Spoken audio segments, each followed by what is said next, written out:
करंजी खाताना करंजी तर खुसखुशीत हवीच, पण आतलं सारण सुद्धा अगदी छान खरपूस खुसखुशीत असलं पाहिजे. त्यामुळे करंजीचं सारण कसं करायचं, ते करंजी खुसखुशीत होण्यासाठी पीठ कसं मळायचं, या सर्व टिप्स या व्हिडिओमध्ये आहे. तर व्हिडिओ शेवटपर्यंत नक्की बघा. नमस्कार, मी अश्विनी. आपल्या चॅनलमध्ये तुमचे मनापासून खूप खूप स्वागत करते. दिवाळी स्पेशल करंजी ही रेसिपी आज आपण बघणार आहोत. करंजी अतिशय खुसखुशीत होणार आहे. ती कडकही होणार नाही आणि मऊ सुद्धा पडणार नाही, अशी करंजी आपण केलेली आहे. तर तुम्ही संपूर्ण व्हिडिओ बघा आणि व्हिडिओ आवडला तर लाईक करायला विसरू नका, शेअरही करा. जास्तीत जास्त मित्रमंडळींना शेअर करा, म्हणजे त्यांना सुद्धा खुसखुशीत करंजीची रेसिपी मिळेल. आणि हो, चॅनलला सुद्धा सबस्क्राईब करायचं आहे बरं का, म्हणजे नवीन नवीन व्हिडिओज तुम्हाला बघायला मिळतील. यासाठी बेल आयकॉन सुद्धा प्रेस करा. चला तर मग मस्त अशा रेसिपीला आपण सुरुवात करूया. करंजी बरोबरच आणखीही दिवाळी फराळाच्या रेसिपीज येणार आहेत आपल्या चॅनलवरती, त्या सुद्धा बघा. चला तर मग मस्त सारण करायला घेऊया. सारण करण्यासाठी मी गॅसवरती पॅन ठेवला, त्यामध्ये 1 चमचाभर तूप टाकलं. तूप विरघळल्यानंतर आपण याच्यामध्ये रवा भाजून घेणार आहोत. पाऊण वाटी रवा मी घेतलेला आहे, तो तुपामध्ये टाकलेला आहे. आता हा रवा आपण खरपूस होईपर्यंत भाजून घ्यायचा आहे. आणि तुम्ही बघितलं ना, रवा मी बारीक घेतलेला आहे. जाडसर रवा वापरायचा नाही करंजी करताना, बारीक रवा वापरायचा. यामुळे सारण अगदी छान होतं.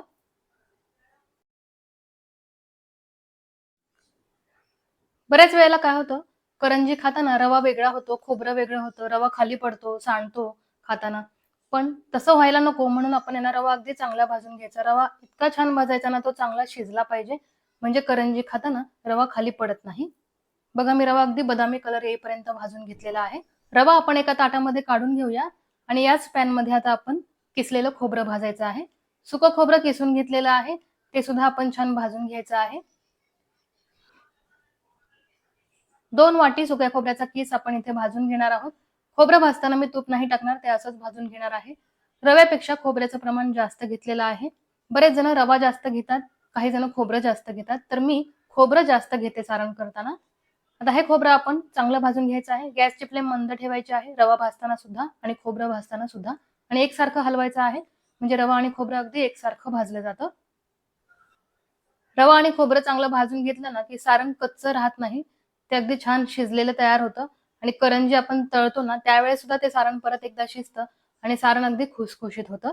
तुम्ही जर सारण कच्चं ठेवलं तर करंजी खाताना कच्ची-कच्ची लागते, सारण खाली पडतं. तसं होऊ नये म्हणून खोबरं आणि रवा आपण अगदी छान भाजून घेतलेला आहे. ज्या ताटामध्ये मी रवा काढलेला आहे, त्याच ताटामध्ये आता आपण भाजलेलं खोबरं काढून घेऊया. रवा आणि खोबरं थोडंसं थंड झाल्यानंतर आता पिठी साखर आपण याच्यामध्ये टाकायची आहे. पाऊण वाटी पिठी साखर मी टाकलेली आहे. गोड तुम्ही तुमच्या आवडीनुसार कमी जास्त करून घ्या. आता थोडेसे ड्रायफ्रुट्सही मी याच्यामध्ये टाकणार आहे. तुम्हाला आवडतील ते ड्रायफ्रुट्स तुम्ही तळून याच्यामध्ये टाकून घ्या. आता हे सर्व साहित्य आपण मिक्स करायचं आहे. खोबऱ्याचा किस आणि रवा थंड झाल्यानंतर आपण साखर याच्यामध्ये मिक्स केलेली आहे. ते दोन्ही साहित्य गरम असताना त्याच्यामध्ये पिठी साखर टाकायची नाही, नाहीतर साखर नीट मिक्स होणार नाही. त्यामुळे दोन्ही पदार्थ थंड झाल्यानंतर साखर टाकली, ती चांगली कालवली आणि सारण तयार झालेलं आहे. खोबरं आणि रव्याचं सारण बघा, अतिशय छान असं तयार झालेलं आहे.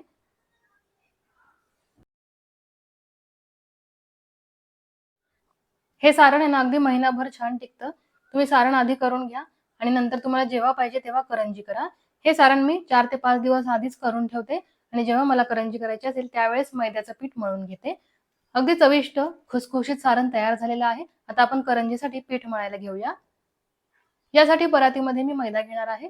2 कप मैदा आपण घेणार आहोत आणि करंजी अगदी खुसखुशीत होण्यासाठी त्याच्यामध्ये थोडासा रवा सुद्धा टाकणार आहोत.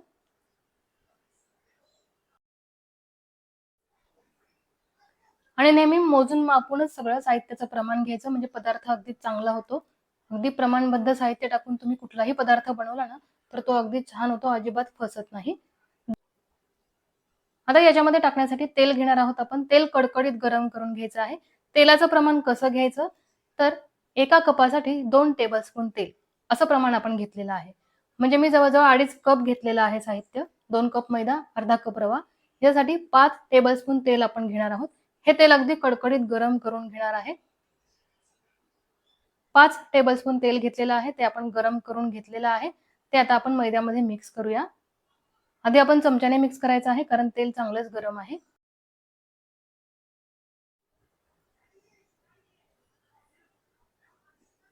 चमच्याने मिक्स करून झाल्यानंतर आता आपण हे तेल हाताने चोळणार आहोत पिठाला. पिठाला तेल चांगलं चोळून चोळून घेतलं ना, की करंजी अगदी खुसखुशीत होते. पीठ अगदी चांगलं मळून घ्यायचं. ते आपण जास्त घट्टही मळायचं नाही आणि अगदी सैलसर सुद्धा करायचं नाही. अगदी मऊसूत असं पीठ मळायचं आहे. मैदा आणि रव्याला तेल चांगलं चोळून घेतलेलं आहे.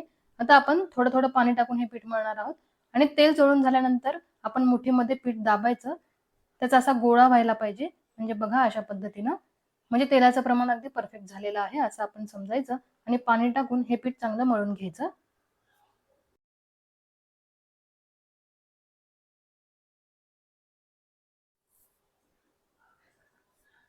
आणि पीठ मळताना पाणी एकदम टाकायचं नाही. थोडं-थोडं पाणी टाकत-टाकत आपण पीठ मळायचं. म्हणजे पीठ अगदी मऊसूत मळलं जातं.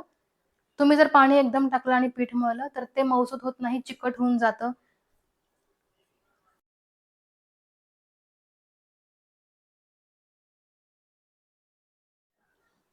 आणि बघा पीठ अतिशय छान मऊसूत झालेलं आहे. ते सैलसरही नाहीये आणि खूप घट्ट सुद्धा नाहीये. अगदी मऊसूत असं पीठ मळून घेतलेलं आहे. हे पीठ आपण अर्धा तास तरी भिजवून घेणार आहोत. कारण आपण याच्यामध्ये रवा टाकलेला आहे. तुम्ही जर फक्त मैदा वापरला तर तुम्ही 5 ते 10 मिनिटांमध्ये लगेचच करंज्या करायला घेऊ शकता. पण आपण रवा टाकलेला आहे याच्यामध्ये त्यामुळे अर्धा तास तरी आपण हे पीठ भिजवून घेणार आहोत. अर्ध्या तासानंतर आता मी करंजी करायला घेते आहे. लाट्या सुद्धा करून ठेवलेल्या आहेत. लाट्या कशा करायच्या याचा व्हिडिओ मी पुढे दाखवेलच. अजून एका प्रकारची करंजी आपण करणार आहोत. त्यावेळेस मी दाखवेल की लाट्या कशा करायच्या. 2 ते 3 पदर सुटतात करंजीला अशा लाट्या आपल्याला करायच्या. यामुळे करंजी अतिशय खुसखुशीत होते. छोटी पुरी आपण लाटून घेतलेली आहे. आता यामध्ये सारण भरायचं आहे. सुरुवातीला मी तुम्हाला दाखवलं 5 करंजी एका वेळी कशी करायची. तशा पद्धतीने सुद्धा तुम्ही सारण भरून करंजी करू शकता. आता मी ही हातावरती सारण भरून करंजी केलेली आहे. बघा अशा पद्धतीने करंजी करायची. पुरी हातावरती धरायची, त्याच्यामध्ये चमच्यावर सारण टाकायचं आणि त्याचं तोंड अगदी छान बंद करायचं म्हणजे करंजी तेलामध्ये टाकल्यानंतर सुटत नाही. चमच्याने कटही केलेला आहे आणि बघा अगदी सुंदर आकाराची करंजी तयार झालेली आहे.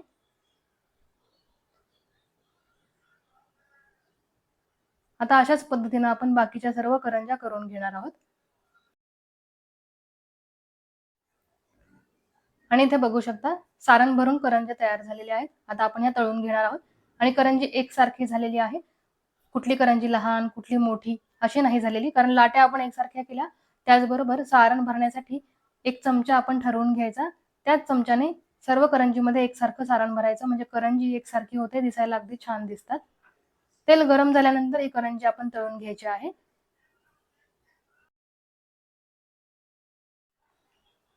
आणि करंजी तळताना गॅसची फ्लेम मीडियम ठेवायची आहे. कारण करंजी ही लगेचच लाल होते त्याच्यामुळे आपण गॅसची फ्लेम मोठी ठेवून करंजी तळायची नाही. नाहीतर करंजी आहे ना अगदी करपून जाते आणि ती खुसखुशीत होत नाही. त्यामुळे लो टू मीडियम गॅसची फ्लेम ठेवून आपण करंजी तळायची म्हणजे ती खुसखुशीत होते. आणि करंजी खूप लालसर होईपर्यंत पण तळायची नाही. त्याचा अगदी छान गुलाबीसर कलर दिसायला पाहिजे. काळपट कलर करायचा नाही.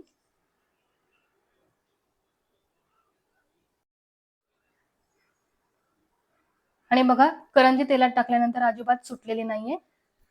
पीठ अतिशय छान झालेलं आहे. तुम्ही जेव्हा करंजीचं पीठ मळाल तर त्या पिठाची एक करंजी करून बघा आणि ते तेलात सोडून बघा. ती सुटली तर परत दुसरं पीठ मळायला घ्या.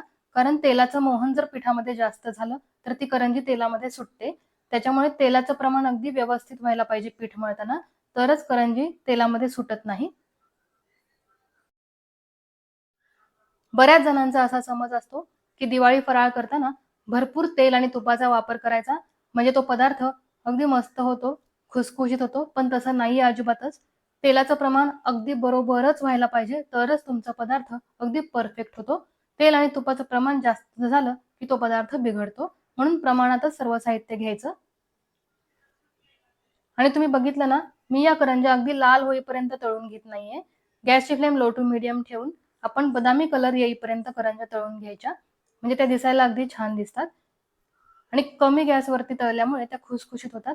गॅसची फ्लेम मोठी ठेवून तुम्ही पटपट करंज्या तळल्या तर त्या नरम पडतील, त्या खुसखुशीत होणार नाही.